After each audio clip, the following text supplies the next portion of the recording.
Fala galera, bem-vindos a mais um episódio do quadro Hashtag Pergunte ao Maestro.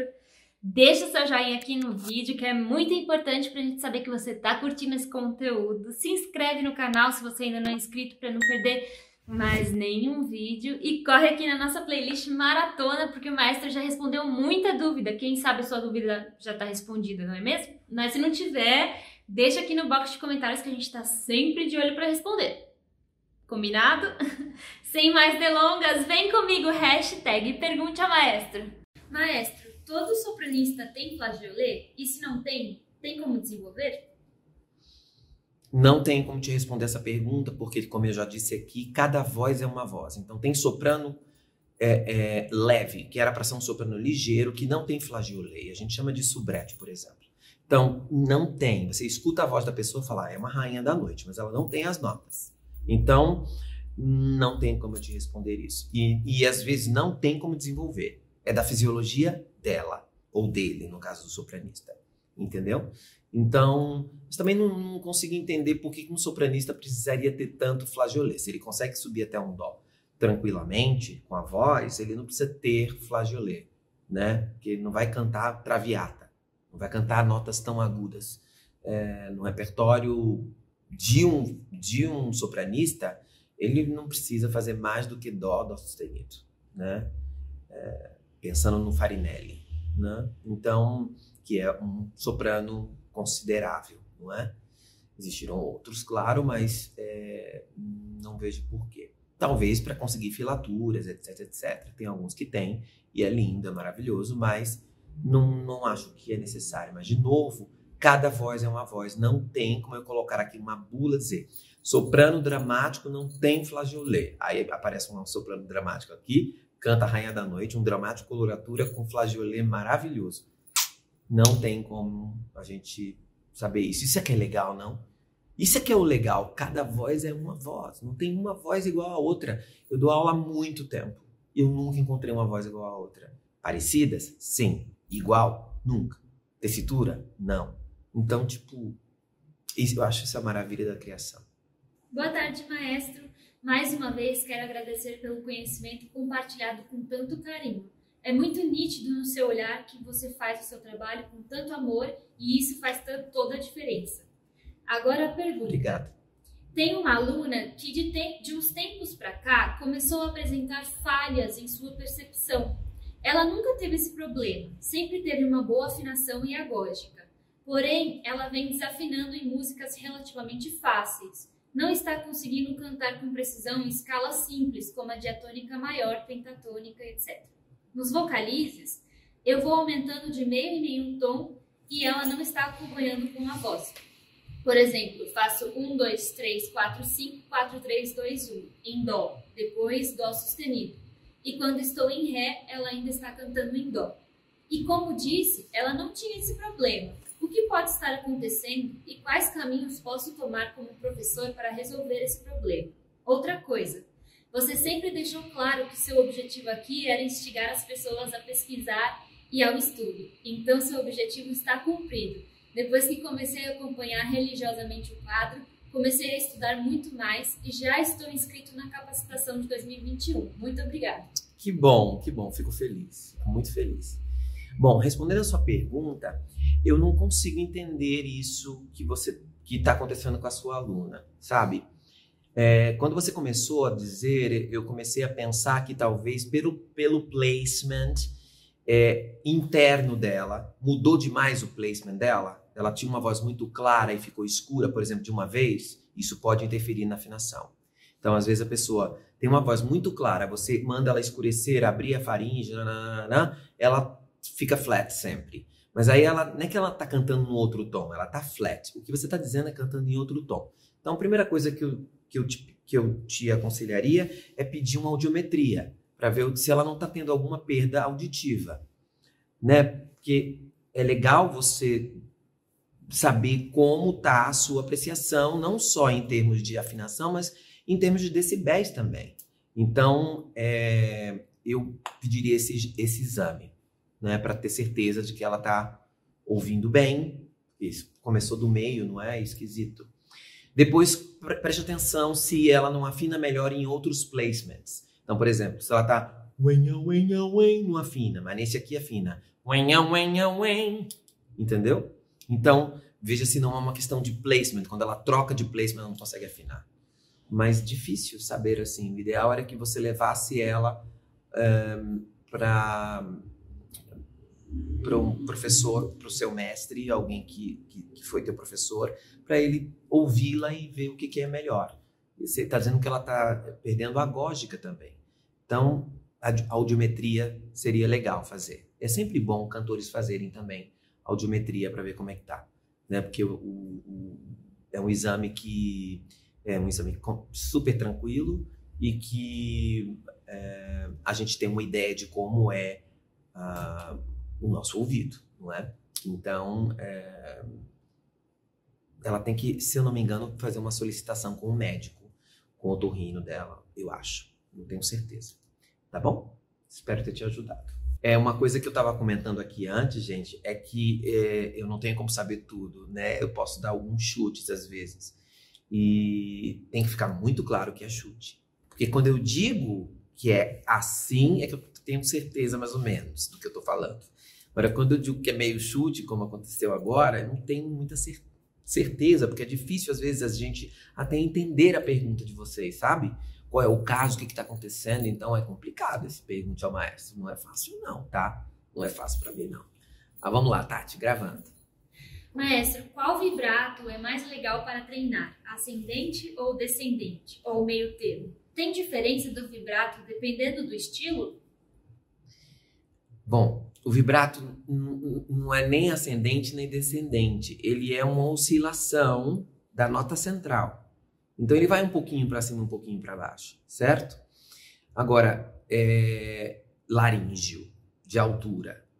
Agora, eu sempre aconselho os meus alunos a pensarem na nota superior. Por quê? Para subir a afinação sempre. Deixar a afinação sempre brilhante e não calante. Sempre pensar para cima quando está vibrando.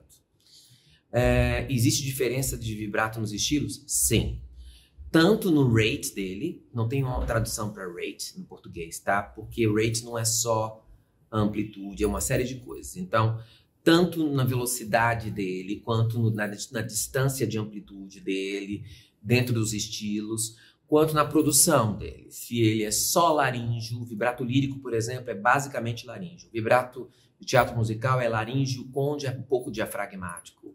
Existem cantos populares que usam bastante o diafragmático. Então, existem variações, sim. Mas eu espero ter te ajudado. Pensa sempre que é uma oscilação, para cima e para baixo, mas você está sempre pensando para cima, para que a nota suba. E aí acontece uma coisa muito interessante que eu falo no meu segundo livro. Quando você pensa na afinação mais alta, sua ressonância tende a ficar mais alta, com um efeito colateral. E vice-versa. Quando você tenta elevar a ressonância, sua afinação tende a ficar mais alta também, com o vibrato. Tá bom? Ainda sobre os primeiros tratadistas de técnica vocal. Quais os tratados que você tem? Eu baixei no site IMSLP alguns, mas não sei se há outros mais completos. Os que consegui são bem fininhos, cerca de 0,50 páginas. E acho que podem ser mais um resumo do que um tratado mesmo. Não, alguns são pequenos mesmo, mas que alguns são artigos. Existe um artigo do Lamperge que é bem pequenininho, que ele fala sobre a decadência do canto. A decadência da arte do canto é o nome do tratado, né? Que a gente chama de tratado porque é um artigo, né? O Tosi é um pouco maior, o Mantini é um pouco maior, o Garcia é um pouco maior, mas também não é gigante. Então, existem páginas de tratados. Eu vou ver se eu peço para a Tati colocar aqui, para você poder ler outros tratados, tá bom? Que aí uma página italiana só de tratados que você consegue baixar, tá bom? Aí eu vou ver se eu consigo te ajudar. Agora, os tratados muito, muito interessantes para você ler, mais completos, são os mais novos, né? Porque os mais novos, eles até analisam os tratados antigos. Então, vamos falar aí sobre o Richard Miller, no Técnicas Comparativas, onde ele analisa as 4 escolas. O James Stark, que analisa a pedagogia da arte do bel canto, não é? A History of a Vocal Pedagogy, a história da pedagogia vocal. Eu amo esse livro, eu acho ele incrível. Tratados modernos, tratados do Perelló, por exemplo, ou mesmo da doutora Silvia Pinho, que é um tratado de musculatura intrínseca, mas ela fala muito de canto. É muito legal você ler. E aí, nesses tratados, você pode ver as citações dos tratados originais. E na bibliografia você procura esses tratados. Então, o James Stark vai citar, por exemplo, um tratado do Caccini, por exemplo, e aí ele tem a referência, você procura o tratado. Entendeu? É uma atitude inteligente e por aí. Tá bom? Mas eu vou pedir para a Tati colocar aqui para você. Obrigado por nos agraciar com tanto conhecimento de altíssimo nível, maestro. Meu pergunta ao maestro é: por que homens tendem, na maioria das vezes, subir com a voz pesada, enquanto mulheres tendem a subir com a voz mais leve? É mais difícil para mulheres usarem belting depois do primeiro passágio do que para homens? Vamos responder por partes. Por que os homens sobem com a voz mais pesada? Porque o uso dos homens é de borda densa. Então, os homens têm uma borda muito mais fibras recrutáveis do que as mulheres. Mas isso não quer dizer que a mulher também não possa pesar a voz, tá? Existem pessoas, mulheres, que têm a voz bem pesadas. Existem homens que têm a voz bem mais leve. Então, no geral, você tem razão de dizer que os homens sobem com mais densidade porque a borda é densa e as mulheres a borda é tênue. Mas eu tenho alunos que têm a voz levíssima na borda densa e eu tenho alunos que têm a voz bem pesada na borda tênue. Então, não é uma regra. E isso que você está falando também de sopranos terem dificuldade de fazer... Não, mulheres terem dificuldade de usarem o belting depois do primeiro passágio. Mais dificuldade do que os homens. Não acho que tenha mais dificuldade. Não vejo isso. As dificuldades que eu encontro são pontuais em cada aluno. Cada aluno tem uma dificuldade diferente. Por isso que é difícil dar aula de canto. Não tem uma bula. Eu não posso chegar, mesmo na capacitação, chegar para os professores e dizer assim, quando aparecer um soprano lírico, sei o quê, com coloratura, ela vai fazer belting até o agudo. Pode ter certeza. Aí o professor tenta e ela não consegue, porque ela não sabe a manobra. Então, ou porque a fisicalidade dela não a permite, geneticamente ela não consegue fazer. Então, eu tenho que arranjar outra maneira de fazer isso. Então, por isso que é uma maravilha dar aula de canto, porque você descobre coisas novas todos os dias. Eu tenho descoberto coisas novas todos os dias. Agora, você imagina, fazendo uma parte, o Garcia, que deu aula até depois dos 100 anos. Quanto esse cara não aprendeu, não é? Ele começou a dar aula muito novo, com 20 e poucos anos, né, para as irmãs ali, e deu aula até depois dos 100 anos. São 80 anos descobrindo coisas novas. Esse cara deve ter aprendido muita coisa, não é? Vendo outras pessoas. Então, o professor de canto também aprende muito depois de dar muito tempo de aula. Ele aprende muitos caminhos para chegar no mesmo lugar. Às vezes eu preciso dar uma volta, porque aquele caminho que para um aluno é direto, para outro é dificílimo. Ele encontra uma parede ali que ele não consegue avançar e eu tenho que dar uma volta para poder chegar no mesmo lugar. E aí, aquela volta que eu encontrei para esse aluno, se eu desse para o primeiro, seria uma parede para chegar. Então, é uma maravilha fazer isso, dar aula de canto. Não podemos usar uma bula para isso. Maestro, sou seu fã e está quase na hora de visitar aí para fazer aulas. A minha pergunta é se é comum trocar de registro na mesma nota várias vezes. Pergunto isso porque às vezes canto uma nota longa na voz plena, aguda, daí essa voz vai para o lírico, depois para o falsete. Não é sempre, mas na mesma nota, com registros diferentes. Às vezes até 5 subregistros. Quero agradecer por você e a Tati, a sua equipe, estar aqui pra gente. Mas se você consegue trocar de registro na mesma nota, vários subregistros na mesma nota, sem clack, você tá feito. Você pode brincar com o que você quiser, se isso for realmente o que eu tô pensando. Se trocar de borda sem clack numa mesma nota, eu acho incrível. Aproveite, né? Porque isso é o mais difícil às vezes. Trocar de registro na mesma nota, normalmente aparece um clackzinho. E aí isso atrapalha na performance. Se o seu não tem isso, aproveite. E obrigado pelo seu carinho. Olá, maestro. Desde já agradeço pela atenção. Estou com uma dúvida. Ter um nódulo vocal tira sua tessitura em registros, principalmente os que têm forte fechamento, como a voz de peito e o flageolé? Espero que eu tenha sido claro. Tá. O nódulo, ele vai te atrapalhar no seu fechamento, certo? É um calinho ali naquele lugar. Então, você tem dificuldade de fechar a prega vocal. Então, ele vai te atrapalhar na voz inteira, não só nesses registros. O que vai te atrapalhar também? Como tem um impacto naquele lugar do nódulo, você está sempre machucando. Então, você tem fadiga mais fácil, fica rouco mais fácil. Tem uma série de coisas que precisa ser tratada. Agora, nódulo é uma coisa que se trata com fono. Uma boa fono vai resolver o problema, tá? Ninguém mais faz cirurgia de nódulo. A não ser que seja uma coisa muito... Minha opinião, tá?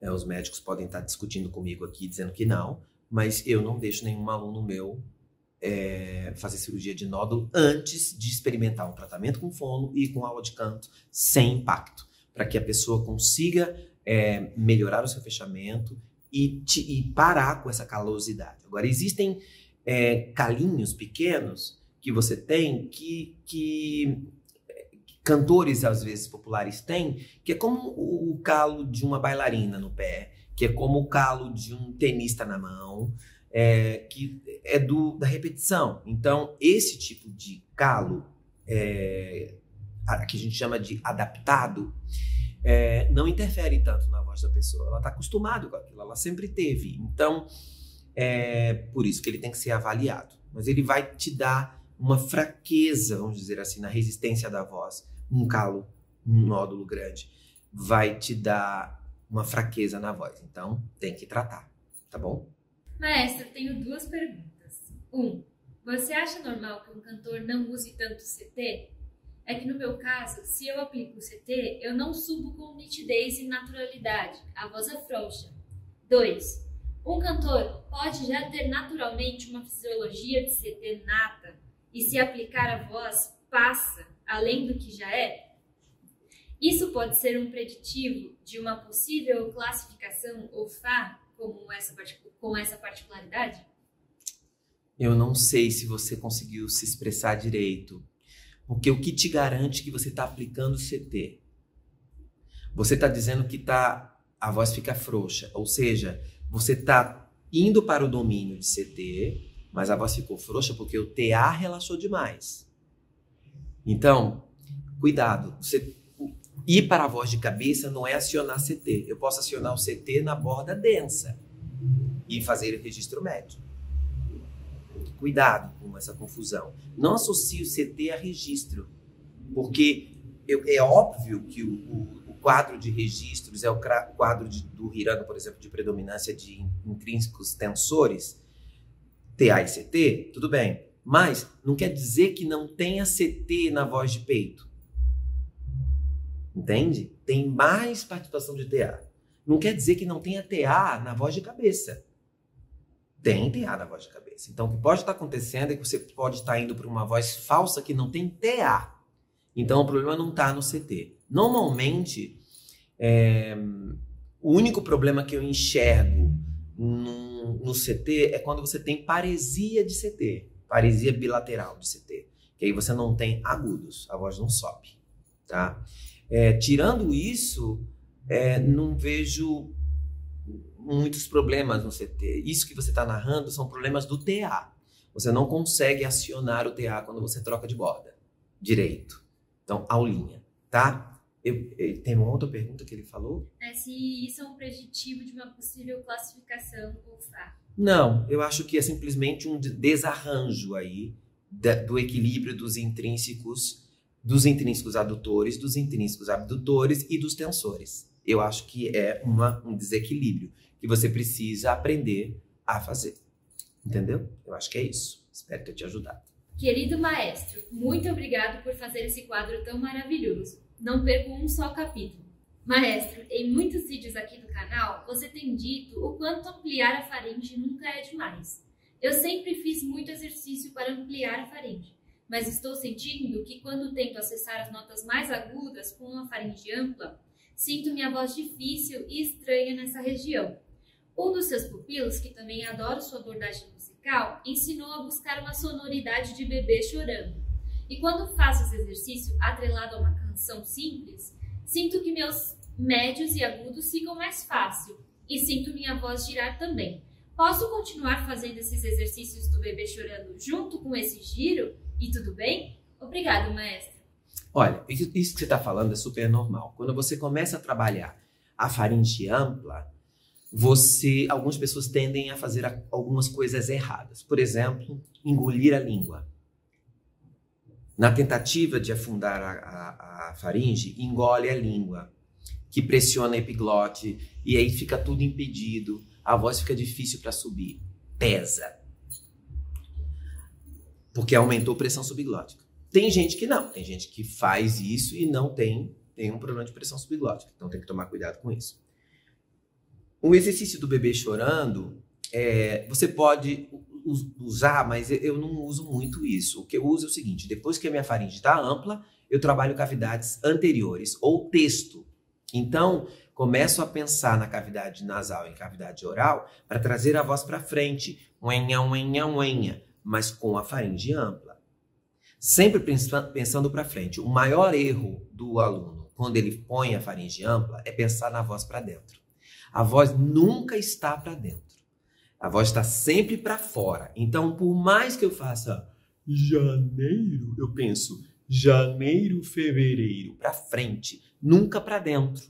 Porque se eu faço para dentro, eu posso entupir essa voz. Se entende? Eu fico, às vezes, até segurar a voz, que é uma coisa horrível de se fazer. Então, pense assim. Fiz a faringe ampla, agora ela vai para fora. Pense para fora. Seja um calling de soul, uou! Seja um uenha-uenha, ou seja um uem. Ela está sempre para fora, nunca para dentro. Isso vai te ajudar a tirar esse peso, tá bom? Bom, nós chegamos ao final do nosso quadro desse episódio. Eu amei esse episódio, as perguntas foram muito legais, apesar de algumas eu não ter entendido. Desculpa, gente, mas às vezes não dá para entender mesmo. Quero voltar a estimular vocês a fazerem aulinha, porque a aula vai te ajudar muito. Não precisa de muitas aulas, você pode fazer algumas só para você se encontrar. Depois você estuda sozinha e volta a fazer de novo. Então, faz uma manutenção de vez em quando. Então, eu fico muito feliz de que vocês tenham feito desse episódio um episódio incrível. O que é isso, gente? Presente dos professores. Do seu aluno Thiago Schenck. Ai, que fofo. Ele mandou ontem, mas como a gravação era hoje, você não estava ontem. Obrigado, Thiago. Olha, eu recebi muitos presentes, mas esse eu recebi agora na gravação. Olha que chique. Muito obrigado, tá? E obrigado por todas as mensagens de carinho do Dia dos Professores que eu recebi. Foi incrível. Muito obrigado, tá, gente? Um grande beijo. Vejo vocês no próximo episódio. Beijo.